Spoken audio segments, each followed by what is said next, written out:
The birth of the Bangladesh Nationalist Party (BNP), the largest political organization of Bangladesh, is the story of a newborn nation, awaiting the much-needed political movement. The party's journey through the maturing Bangladesh is the story of a nation's predilection of democracy, struggle for democracy, and excellence through democracy. The story encompasses strife and sacrifice of generations of patriotic, nationalist, visionary and hard-working leaders. In its story, bursting with successes and achievements, the BNP is the home of Bangladesh's first president, proclaimer of independence, and record three-time prime minister. The party has hosted the highest number of freedom fighters who gallantly participated in the Liberation War of 1971. Established a political philosophy that combines Bangladeshi nationalism, Islamic principles, multi-party democracy, and grassroots empowerment. Created the national economic backbone through manpower and garment export, agricultural and manufacturing productivity, and decentralization and urbanization. Ensured that the general people's voices are heard, needs are addressed, demands are fulfilled, and dreams are actualized. The BNP was founded by President Ziaur Rahman on the 1st of September 1978, when the country's politics was lacking a proper representation of the nation.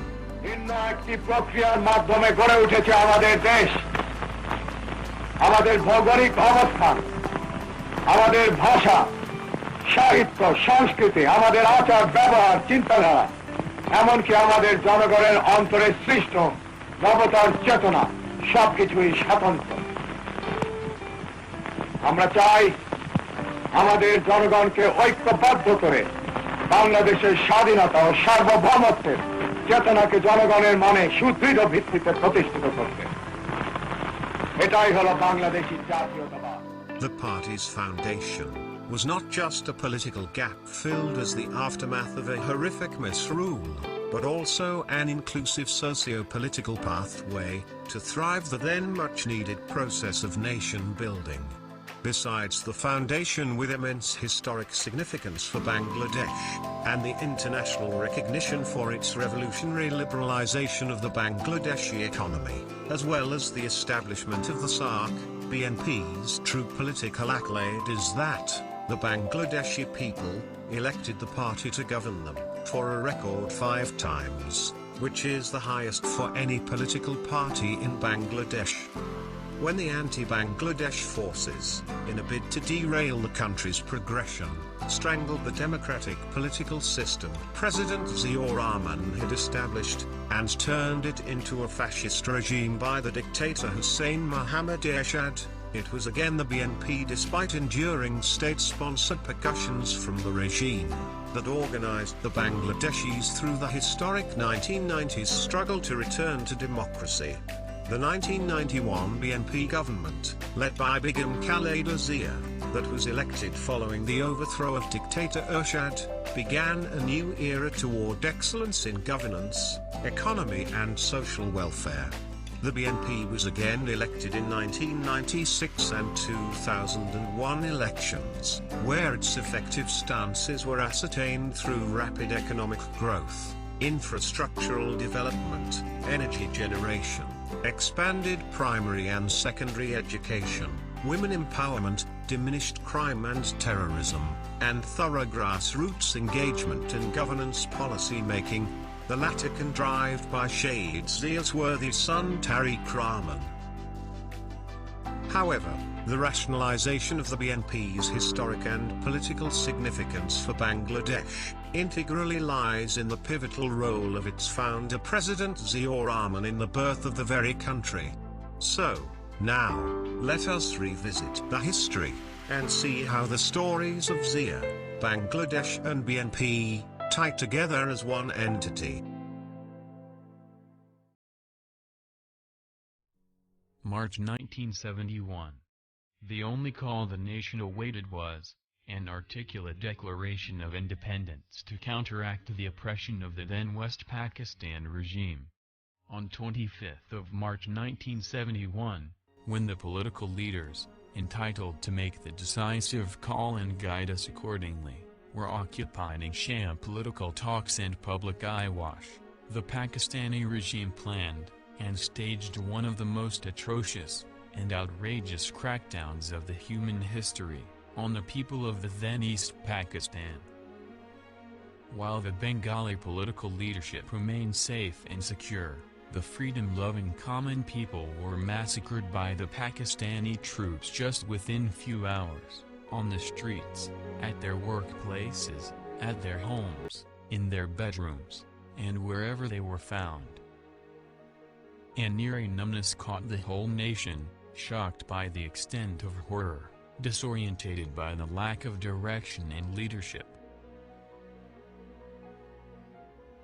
Then, on 26th of March 1971, a voice reached them from Kalargat radio station of Chittagong.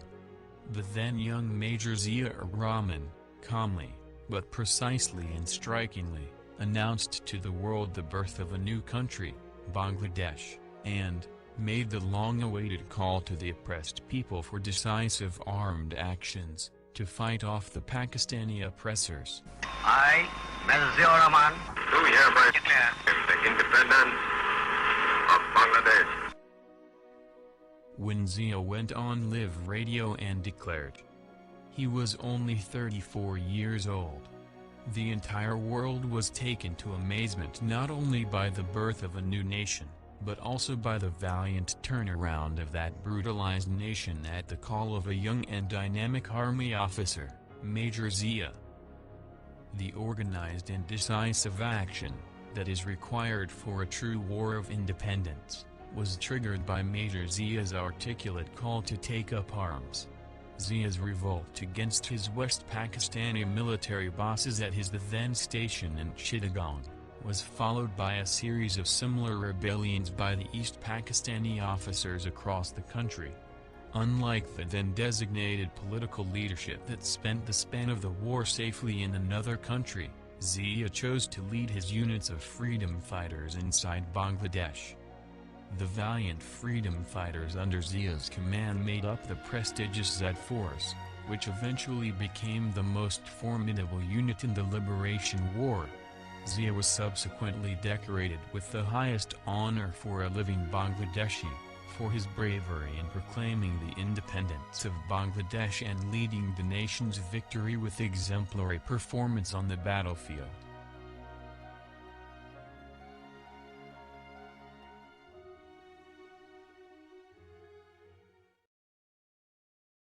The young nation, despite their dreams about the new country and the so-called government of their own, saw themselves inflicted to the fascist, deficient, and corrupt administration, led by the Bangladesh Awami League.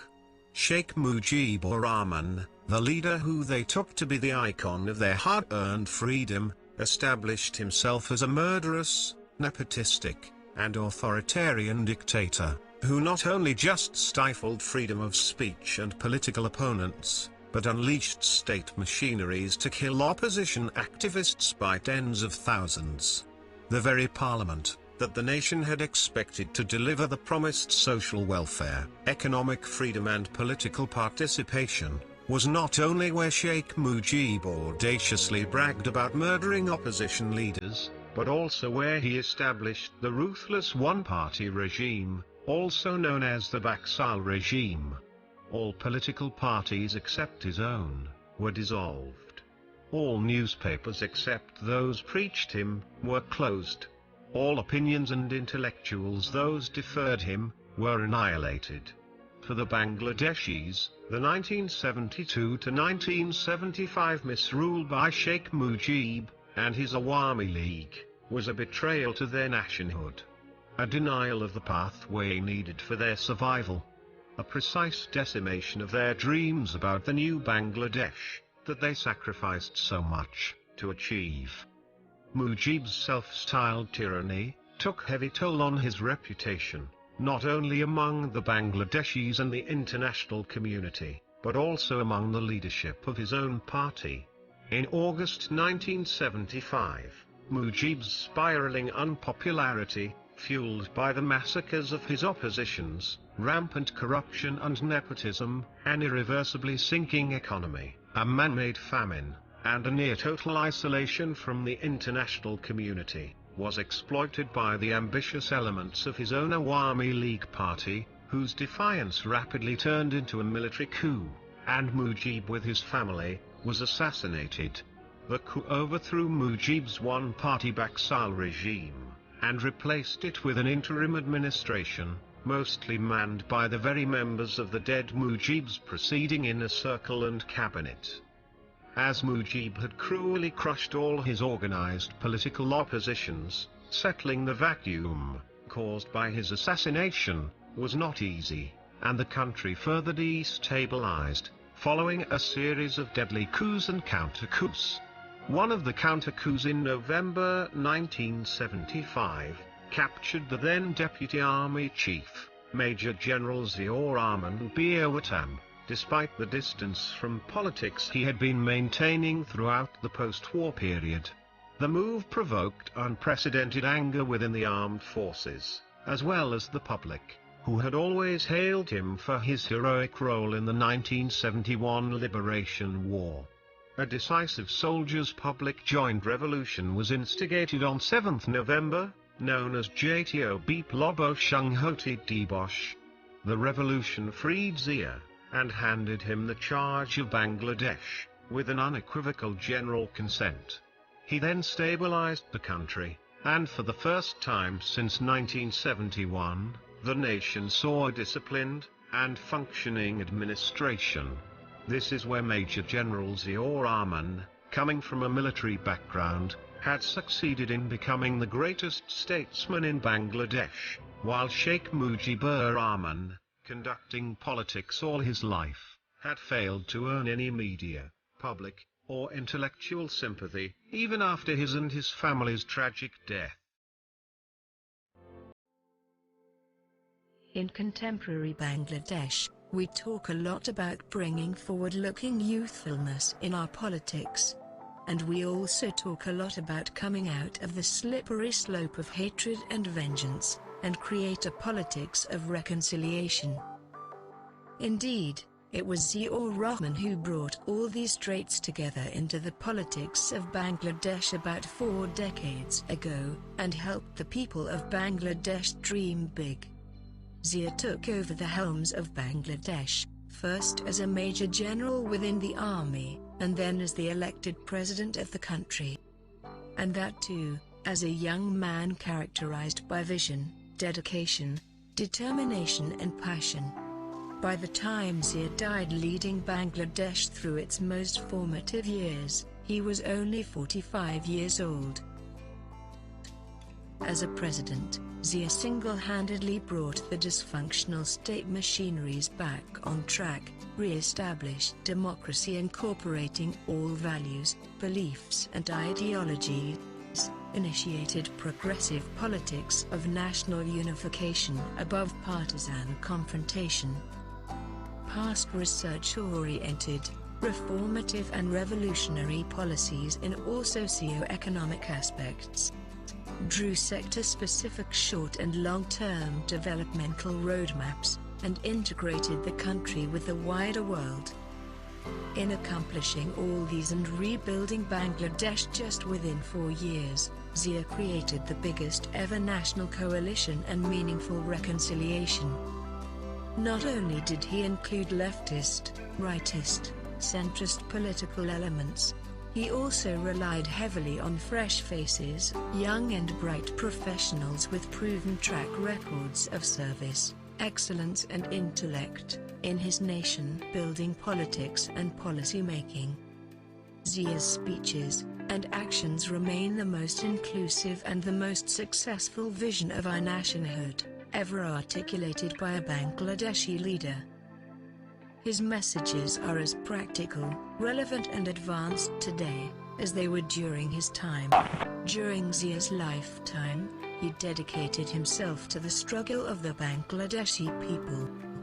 He fought against the oppression of the West Pakistan regime, and against the domination of the independent Bangladesh's sectarian politicians.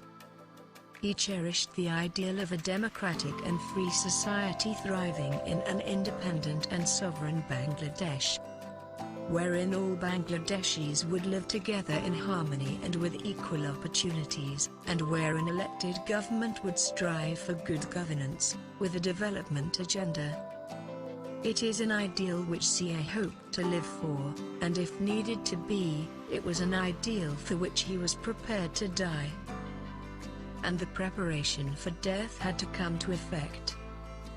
Zia had to die and become Shaheed, a martyr, for, and of, Bangladesh. Zia had to become Shaheed because he was loved, and owned by his country and countrymen, for his commitment, character and contribution. Zia had to become Shaheed because he developed Bangladesh overcoming all turmoil, and established democracy eroding a one-party ruling. Zia had to become Shaheed because he did not want to compromise the independence and sovereignty of Bangladesh. Zia had to become Shaheed because he had advanced Bangladesh 40 years in a span of 4 years of his service as the president. Zia had to become Shaheed because domestic and international anti-Bangladesh forces found his existence threatening to their misdemeanors and conspiracies. Today, we do not have Shaheed Zia with us anymore. But we have got two of his legacies with us. The legacies that bear Shaheed Zia's dreams and visions. The legacies that bear his thoughts and ideologies, and the legacies that bear his emotions and bloods. First, the largest and most popular political party of Bangladesh, the Bangladesh Nationalist Party-BNP, led by the three-time Prime Minister Begum Khaleda Zia, which Shaheed Zia established with a view to deriving a government truly of the Bangladeshi people, by the Bangladeshi people, and for the Bangladeshi people. And second, Tariq Rahman, the worthy sons of Shaheed Zia, who following his father's footsteps, on his own merit, has not only become the symbol of Bangladesh's sovereignty, nationalism and patriotism by running from one corner of the country to the other, but also undergoes unprecedented propaganda and conspiracy for his determined strive for democracy, governance and development, and for his effort to make a difference in people's lives. Lessons learned from the glorious past encompassing the life of Shaheed Zia, thereby instigates the inspiration for a bright future of Bangladesh, in the hands of the BNP as the political platform, and Begum Khaleda Zia and Tariq Rahman as the personal prodigy. Let us all work together and add value to the BNP, Begum Khaleda Zia and Tariq Rahman, and pay tribute to the political thought, ideology and legacy of Shaheed President Zia Rahman, one of the greatest men ever produced on the soil of Bangladesh.